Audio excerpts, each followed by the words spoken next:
Is the mic on? Episode 160. What's wrong with Orny Adams? Is this the worst song in the history of rock and roll? We Built This City by Starship? I say no. I say no.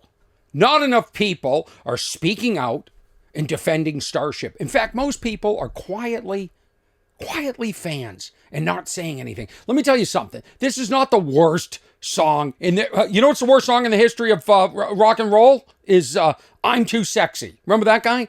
I'm too sexy. Drop Dead Fred or something. The Italian singer. Boom, boom, boom. Let's go back to my room. I mean, there's so many. I'm turning Japanese. I really think so. Time to cancel that song. I mean, there's a lot of really bad songs. Let me tell you why people think this is the worst song. This is from the Sunday Arts section. It's either I think it's the Boston Globe. I was home in Boston. Yep. And it's because there was a band called Jefferson Airplane. And in the 60s, they represented everything, anti-establishment. They were taking acid and drugs. They were everything your parents hated. They weren't glossy. They were rock and roll. They were Summer of Love. They were Woodstock. And then somehow, bands break up. Members leave. Next thing you know, they're Starship. Somebody else owns the name Jefferson. So they take Starship, Grace Slick, one of the lead singers, and some other dude, the two remaining members. They make Starship. And they come out with this song in the 80s. We built this city. We built this city on rock and roll. And it was glossy and schlocky. And it was everything that Jefferson Airplane wasn't. And so they're measuring this song based on that. I think that is incorrect. And if you were there in the 80s, which I was, in fact, here's a little bit of trivia. The first concert I ever went to was Starship at the Worcester Centrum. And I went with my dad. I was probably 12 or 13 years old. And we drove there. And they opened with We Built This City. And I remember thinking, I wasn't even in show business at the time. I thought, well, what are they going to, that's their big song. What are they going to close with? Guess what they closed with? We Built This City. And I remember thinking, you can't do that. That to me is more offensive than the song written by the way, Bernie Taupin, the guy who writes all the lyrics for Elton John, wrote the lyrics for this song. He's come out and said it's probably one of the worst songs ever. I disagree. If you were there in the 80s, this song made you feel good. And so did I'm So Sexy. And so did Boom, Boom, Boom, Let's Go Back to My Room. And so did I'm Turning Japanese, which is biologically impossible. Episode 160 starts now. This is a theme done by Mark Mann, master guitarist. Played on the concert for George. He's played with Paul McCartney, Ringo Starr, Eric Clapton, Prince. Do you ever see that video of bringing it down a little? Of Prince playing While My Guitar Gently Weeps at the Rock and Roll Hall of Fame? Well, guess what? Mark Mann is the lead guitarist that hands it off to Prince. Mark Mann, friend, went to dinner the other night, made this theme for the podcast, and he's also doing the theme music, the walkout music for my next special, which is, when is that, everybody? When is Orny Adams shooting his next comedy special? October 18th at El Portal Theater in North Hollywood. I'm doing 2 shows, 6 and 9 p.m. Tickets are on sale now. And I have to say this because I want to get back to being negative in a minute. I hate to ruin this podcast by being positive. That is not the spirit of What's Wrong with Orny Adams. What's Wrong with Orny Adams is finding what's wrong in the world. Perhaps turns out what's wrong is Orny Adams. And, celebrating how we all hate the same things. But I must say that I've never felt such love from friends and fans in regards to this special I'm shooting. I have so many people coming forward. I have a neighbor who's one of the biggest, if not the biggest, I'm going to say the biggest, And lighting, I don't know what's going on. My phone should be on silent. Lighting and sound and I should put my phone on vibrate. Should be already, but the problem is that I don't want to get into it. But I'm getting alerts for something I shouldn't be getting alerts for. Anyway, he's helping out. He's helping out. Mark Mann's helping out. Jim Clemente helping out. My neighbor Neil helping out. These are all people volunteering. Adam Genovezian helping out. These are all people that believe in me. I didn't realize this many people believed in me. It's so heartwarming. Boy, did the Boston accent just kick in there. By the way, I haven't slept in a couple of months. The anxiety of this. You know, yesterday we did a walkthrough at the theater at the El Portal Theater in North Hollywood, where we're shooting this October 18th. And I was directing, basically, holding a meeting for 10 people. It was a thrill. Anyway, I am taking the risk in doing this special. I'm doing it for me. Nobody else is stepping up to do it. And my first one, I did like this. And I remember I just wanted to get the audio out there. And by the way, Eric Stoltz, another guy who's being very generous with his time. The audio guy, masters the audio for this podcast, okay? Can't do this one today, but he's busy. But I understand. But he's been there. He approached me. I was doing a show at the Ice House, and he approached me with this other guy named Mike. We call him Magical Mike. Now, since out of the business, that's what I do to people. I drive them out. And came up to me after the show and said, "We love you. We'd love to work with you in any capacity." And Eric Stoltz is a genius sound guy. Just in post, he gets it. So he's been with me. Eric is the only one that will have been with me for all 4 specials. And that first special, Path of Most Resistance, was a mailer on Netflix. My first special was mailed out by Netflix. Then my second special was on Comedy Central. Second window, which means it was bought by another platform. Netflix, that aired on Netflix. My third special, all over Showtime. They were running it about 50 times a week. Then that second window, I put it up on YouTube, and it's over 7 million views. And takes a third, my second one, that was on Netflix and Comedy Central. That's inching close to 2 million, which blows my mind that almost 10 million people have seen these specials. So that's why I'm doing this again. And I've got to get this material out. Honestly, when I look at my notes, I should have shot a special in 2020. But something happened. What happened? Oh, that's right. On the heels of COVID. And I've waited. Let this be a lesson for people. Let this be a lesson. Everybody, this is Orny with the megaphone. I have a special lesson for everybody. Don't wait around for people to do stuff for you. Just do it yourself. Nobody's going to do anything for you. You have to make it happen. In this project I'm working on is a test of my soul. I've never felt so much stress. My hand-painted flamingo cup. I've never felt I'm not sleeping. I've tried turmeric. That BS. I've tried everything. I can't take sleeping aids because it just makes me groggy and tired the next day, and I'm useless. So what good is it if you slept 8 hours but you're useless? I sleep 4 hours and I'm useless, but then I get 4 extra hours of being useless. So I'm not doing sleep aids. Okay, and then I'm tired. I'm not making good decisions on a sleep aid.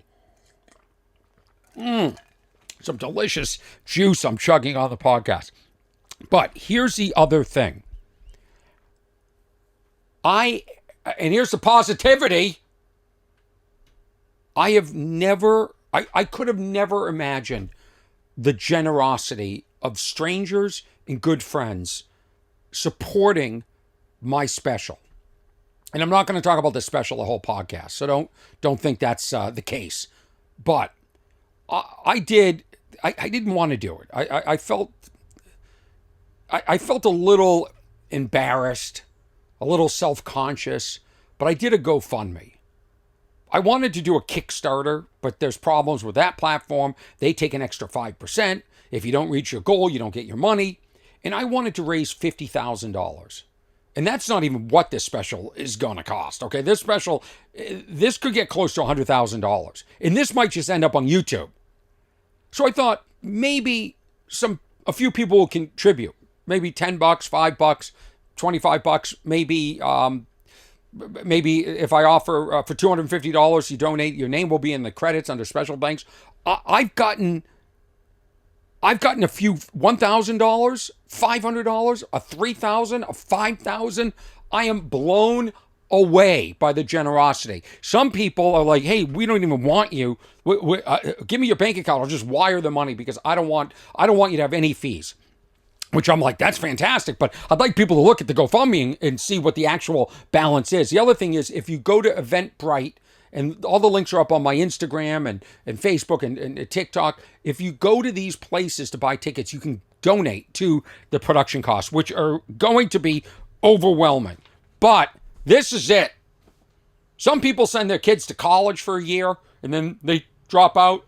I'm doing this for me.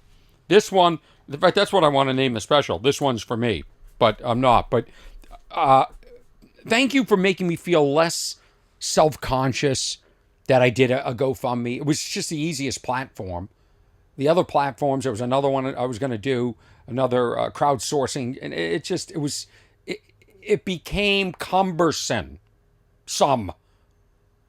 They wanted too much description, too many pictures. It's like, dude, I'm shooting a special. Can you support me? I'd love it. I was in Boston. I was in Maine. And I've been in Phoenix, Desert Ridge, Arizona since the last podcast. Let me run few things. First of all, I go to Lexington. That's where I grew up, outside of Boston. And I'm reminded as I'm walking around, I love just the small town feel of it, how far I've fallen from my roots. Just something as simple as seeing somebody watering the lawn. They don't even have a nozzle. They're doing like the finger over the hose thing, the end of the hose, finger over the end of the hose, and making it spray and go further. And you can regulate it, by the way. You grew up in Boston. You can regulate how much water pressure you want in and out. And I thought, this person doesn't even own a hose, a nozzle. Let me tell you something. I have hose nozzles galore over here. I've researched. I've bought several different hose nozzles. I've got to have the best hose nozzle. I've tested the pressure of the hose nozzle. I have backup hose nozzles. And yet, I grew up with the finger. I grew up with the finger over the end of the hose. The thumb, the pointer. The thumb is easiest for me. And look how far I've fallen. Now I'm some hoity-toity Hollywood type with my fancy hose nozzles. So that was the first thing I was reminded of when I went home. Now this is a great what's wrong, and you can be honest with me. This really irritated me. You know when you go into a deli and you have to take a number, and sometimes you walk in, there's not that many people in there, and you think, are they doing the number thing right now? Are we on the are we in the number system? You're sort of like laying back and sort of, and everybody knows, you know who arrived before who. It's like when two cars come into an intersection and they both have stop signs. Even if it's a fraction of a fraction of a fraction of a second, both drivers know who got there first. Okay? I go to my favorite deli, D'Agostino's in Arlington, Mass. That place can't do wrong. Mike's been making my sandwich since I was in high school. Guy knows how to make it. Chef's kiss. He gets the proportions. Not too much turkey, not too much roast beef, not too much chopped tomato, chopped pickle. Nails it with the hot. Nails it. But I couldn't do that. When I connect with him, when he goes, who's next? And I'm next. I get him. I'm like, I'm fired up. I don't have to question his sub-making abilities. This has nothing to do with D'Agostino's. This has to do with another customer. Two of us park in the parking lot at the same time. I get out. This other guy's in his 60s. Looks like he's on growth hormones. I think you know that type of man in his 60s. And he's got a couple of kids with him, 3 kids. And I don't. I just walk in and I look around. And usually the numbers thing is on the left. I think. I could be wrong. I thought it's normally on the left. I didn't see it. There's only 2 other people in there. Waiting for the deli is like 4 people behind the deli. I walk in and then I hear them say, this is what I hear. I've just made it the 10-foot walk to the deli counter. 62? 62? 62? I go, oh, shit. We're doing the numbers. So now I backtrack. Now at this point, the other guy on the growth hormones and the 3 grandkids, I'll call them, is at the numbers thing, and I'm approaching it. He knows I'm there first. He pulls it. I'm thinking, is this guy going to do the right thing and hand me the number? Because he knows I'm next. Nope. Didn't make eye contact, took the number, walked right by me. Then I got the next number. Now, in a perfect world, I would have gotten Mike. I didn't, and he didn't either. We both got somebody different. But what do you think about that? I think morally, the higher ground, the mature, the right thing, the thing that makes the planet in balance is to give the number to the person that you know was there first. I've done this before at places. What's wrong with people? That's why the world is sick. The world is sick and the world needs medication. We've never been more down as a group of species of people.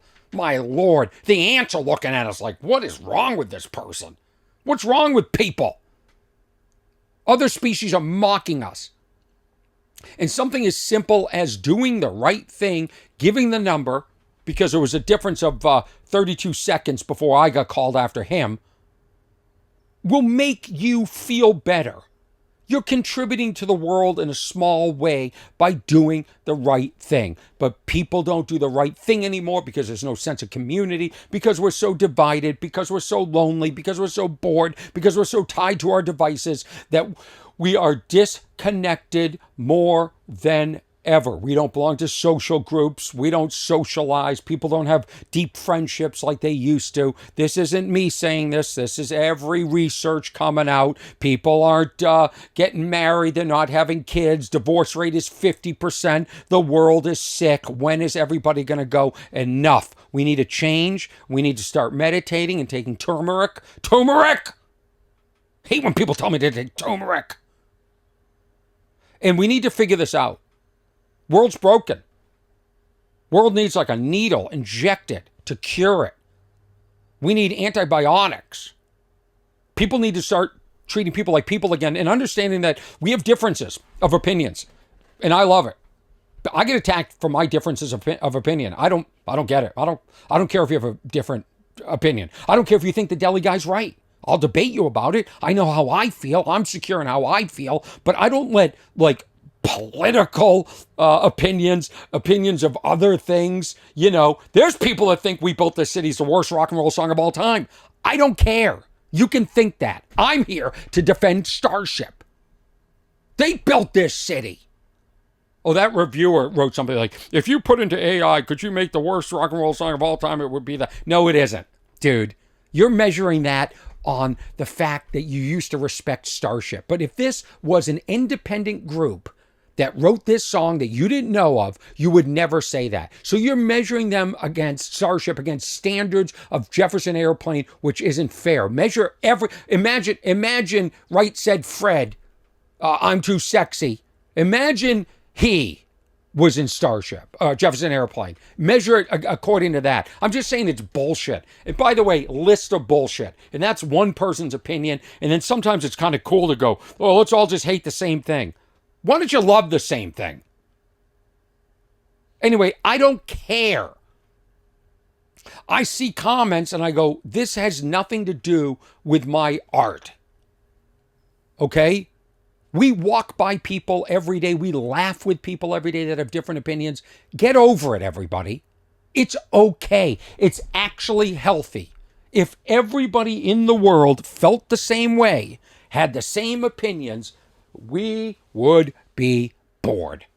Bored out of our minds, sweating it up here on episode 160 for you guys. We would be bored. So, after Lexington, I have a couple shows up there in Portland, Maine. Portland, Maine. I used to do one-nighters in Portland. And I did this great Empire comedy. Owner couldn't have been nicer. Audiences couldn't have been nicer. Now I'm running. Now, why am I upstairs on top of a Chinese restaurant? Like how my career started outside of Boston or in Boston. For some reason, Boston comedy always did comedy on top of Chinese restaurants.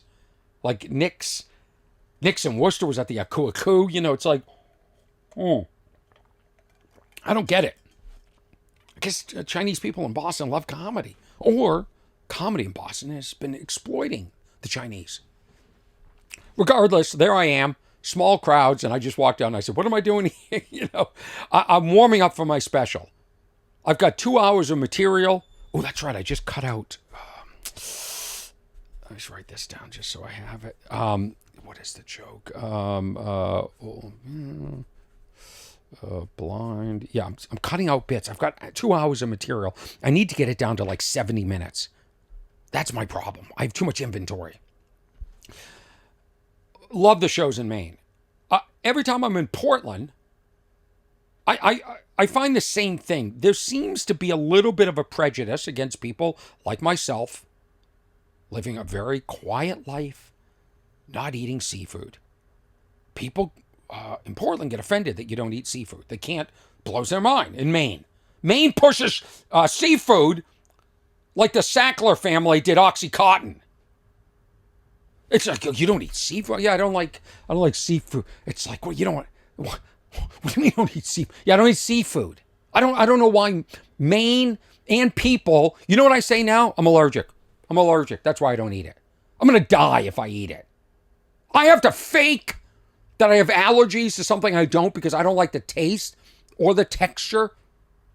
But people are like offended. You don't eat seafood. Meanwhile, like other people are offended if you eat other species. Like if you eat a cow, people are like, oh, those are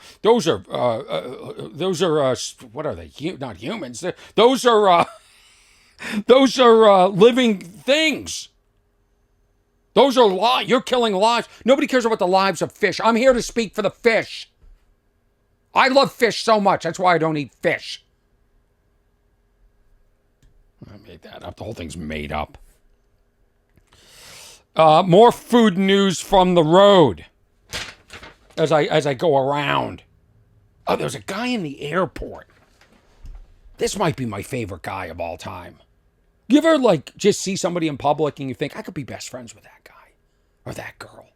Saw a guy in the airport on the phone, speaking loudly, clearly upset. In fact, he would love this podcast. He'd be number one listener of What's Wrong with Orny Adams.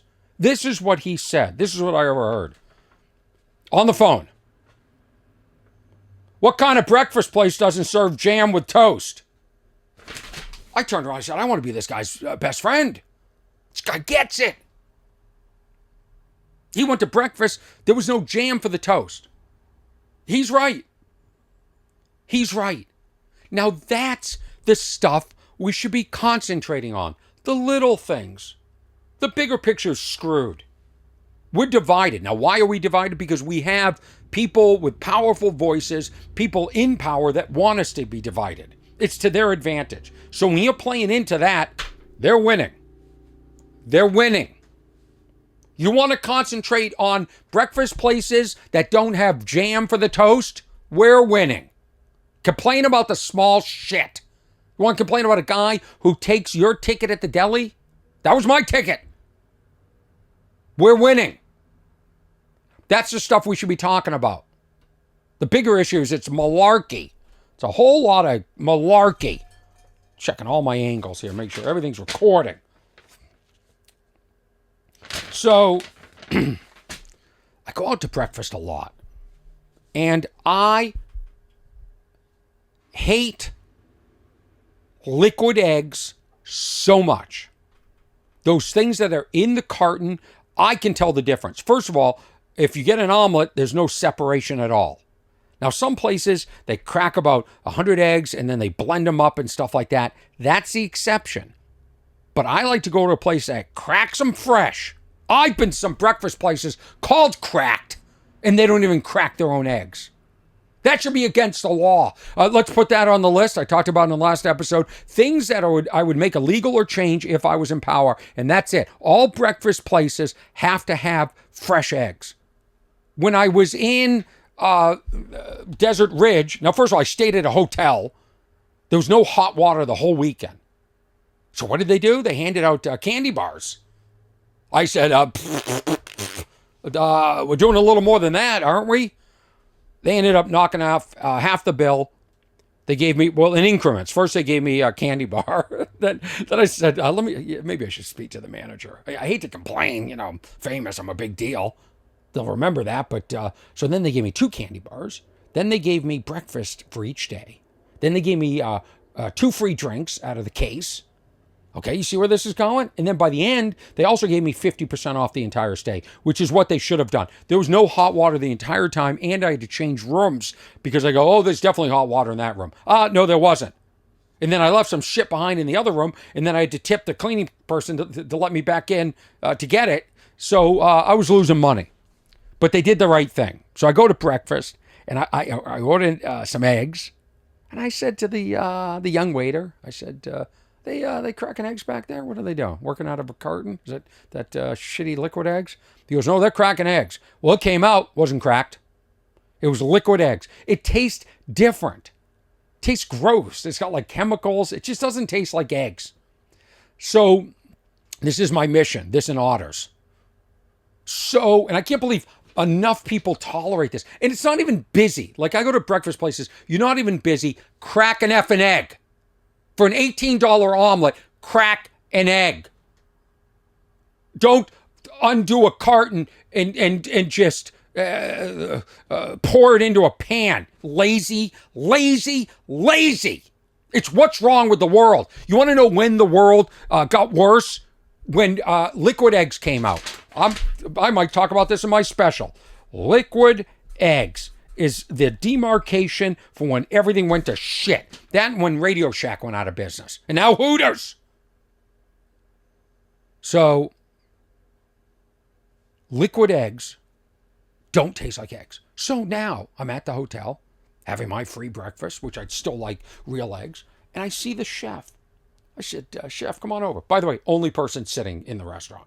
That's it, just me. And I said, is this liquid eggs or do you crack eggs? And he said, no, this is liquid eggs. I said, but you have eggs back there, right?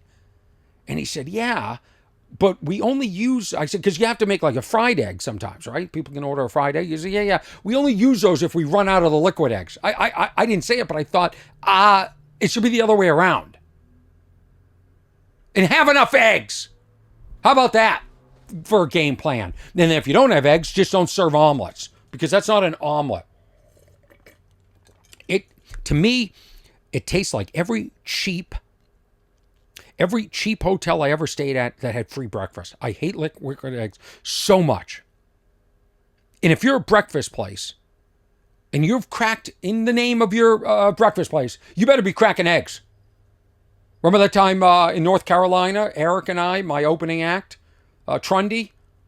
We went to a place. They said, we're cracking eggs. It was basically called Cracked, I think. And I said, this isn't, I'm an expert, I know.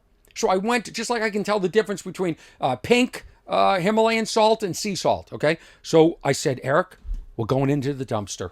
And we went into we looked into the dumpster, and we saw liquid egg containers. We didn't see cracked eggs. And we busted them. And you better believe them on Yelp. So the next day I go to breakfast. Now we're on day 3 of no hot water in Arizona to run my special at the Desert Ridge Improv. By the way, unbelievable audiences. Arizona, thank you. Phoenix, thank you. They always get me. I was doing 90-minute sets nonstop, running it for the special, which is, when is that special being shot? October 18th in North Hollywood at the El Portal Theater, Orny Adams' 4th comedy special taping. Tickets on sale now at Eventbrite. Go to ornyadams.com, ornyadams.com for ticket links. And also the GoFundMe is up there too. And only give if you can give or want to give. I don't expect anything. I've already, everybody's generosity is exceeding my expectations. Okay? So, I gotta stop saying so. So now we're on day 3. And I'm doing breakfast for the second time. And I see the chef, I wave. I'm a regular, maybe I'm a little bit of trouble. Again, only person in the breakfast place. Using my free coupon. And I said to the woman, different woman this time, seemed more competent. I said, hey, any chance you can ask the chef to crack actual eggs for the omelet? She said, no problem. She puts it in the computer. I don't see her going out back. And I'm thinking, did she write crack eggs? And then finally she goes out back and she said, can you crack? I hear her go, from my table. He'd like you to crack some eggs for that omelet instead of using the shitty shit out of the shitty carton liquid shit carton. I go, oh, she did the right thing. Anyway, she brings it out, and instead of just putting it down, had to say this. We're not allowed to do that again. It's against policy. I go, the policy? I'm the only customer. Maybe have less policies, and you'll have more customers. That chef back there can't crack 3 eggs. He's sitting around doing nothing, staring off in space. Guy's lucky to have a job. Where are the robots? A robot better not question me wanting cracked eggs. I'm just saying, like, F you. Customer's always right. Please the customer. Let's go back to that. My request is not that unreasonable. Am I wrong? Is this a what's wrong with Orny Adams or Orny Adams is wrong? I don't think so. I'm fired up and I've had it. I haven't been sleeping. I'm up all night thinking about my special. I'm hiring people. I'm paying for it myself. I'm anxious. Some people are really coming through for me. Other people aren't coming through for me. I'm nervous. I got to get the material down. I can't believe how much I do. I'm shooting promos. I'm posting promos. I'm editing promos. I'm editing graphics. I'm setting up ticket links, GoFundMes. I'm losing my mind. If you ever told me at this point in my career I would still be doing all this, I would say, no way. But guess what? It all makes me a better person. So at the end of the day, I'm happy. I'm learning new skills, and I'm learning more about myself, and I'm learning to appreciate the process more, and I'm probably going to have a heart attack and should probably do my will again. And I just want to get back to riding my e-bike, my Super 73, around town and enjoying life. I want to get back to Costa Rica. That's what I want. So I thought about this expression on the right, not to sound like George Carlin, but nothing to write home about. Like I thought about that for the omelet. I go, that omelet's nothing to write home about. And then I thought, yeah, it is. Actually, you can't write home and complain. What good is home if you can't complain? Right? Nothing to write home about. Like some of these expressions are a little bit outdated. I just hit a button by accident. That stays in. So, anyway, let me just say this. Because I've got to get inside. I've got to get back to producing my special. Probably missed a million emails and correspondence. And I also need to edit this and get this up. This will be up today. This weekend, I'm doing shows in Los Angeles. I'll be at the Laugh Factory and the Improv and the Comedy Store. I'm also doing benefit next Wednesday at the Improv. Then I go off to Solvang, California. Okay? I'm Solvang. I probably think this podcast is about me. And I'm right. So I'm doing, for the Rotary Club, this outdoor venue. It seats 750 people. I hope you're there. Okay? I'll be there with Fraser Smith. We're driving up together. Fraser Smith also will be opening for my special at the El Portal Theater October 18th. After Solvang, I'm going to Plano, Texas. I'm also doing a benefit for the California Highway Patrol. I've done this, I think, 3 times. I'm doing that 2 weekends. And it's for families of fallen soldiers. It's really sad. But happy to help out as much as I can. And let's see, Plano, Texas. I'm going to San Diego. It's all up on ornyadams.com/tour. Everything's up there. On the front page, on the banners, there's if you press the banner that says tickets, it'll take you to the Eventbrite to buy tickets for my special. The next one is for the GoFundMe. I'd love your support. I really appreciate and love all of you, and I just want to give a warning because I travel for a living, and I've traveled so many times. It seems like women do this. I don't know why. I would never do it. They take their toothbrush and they put it on the counter in the bathroom, which is disgusting. And I tell all of them, please get the caps. I'm not even a germy OCD person, but get the cap. There's so many germs in a public bathroom, and you don't even know how this was cleaned. I'll tell you why I say this. Because I'm just dehydrating a little bit here, sweating. But I'm going to wrap this up. Because I one time looked into a hotel room being cleaned, and I saw the woman cleaning the toilet with a rag, then taking the rag and cleaning the countertop where the sink is. And I thought, disgusting. I put nothing on there. I won't even put like my toothpaste on there. I won't even put the bottom of a shaving cream or anything on that. It's disgusting. Hotel rooms are disgusting. And these people aren't cleaning it thinking about themselves. They just want to get in and out of there. Think about how it's cleaned. So I said to this one girl, 2 girls I've dated, I said, listen, you can put your toothbrush on the sink like that, right? On the counter next to the sink or hanging over the sink, but I'm not kissing you. I'm not kissing you. It's disgusting. Am I right? I mean, that's what's wrong.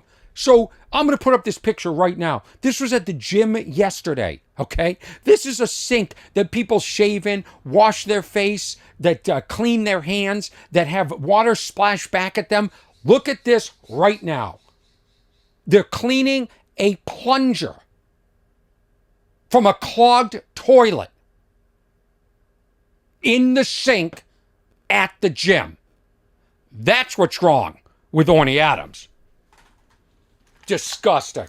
What am I playing? Nothing. Nothing's playing. I was going to go out big, and then that was it. Let's play Kirk's theme. Remember Kirk? Kirk O'Brien, everybody. Another sunny day in San Diego. Thinking about a funny little friend. Little friend. He's got crazy Yeah, I love this. This song makes me happy. He's got great big arms. Come on, Kirky. Kirky will be at the special. What's his name? Kirk donated to my GoFundMe. Can I say that? I guess it's public. You can see who donated. Episode 160, What's Wrong with Orny Adams? Please go to ornyadams.com/tour for tour dates. If you want to correspond and write emails, what's wrong at ornyadams.com. A portal for everything is teamwhat'swrong.com. October 18th, 2025, I will be shooting my 4th comedy special. This is it, kids. This one's for me. Stupid Finds Me tour is ending. All right, I'll tell you what I'm not having that day. Fake eggs. Fake eggs. You guys are amazing. You're generous. Thank you very much for being supportive. Thank you to everyone that came out to my shows in Arizona, in Maine, and the people I'll see in Solvang, and Plano, and just north of San Diego, and everybody in town. Thank you so much. My name is Orny Adams. Episode 160 is done.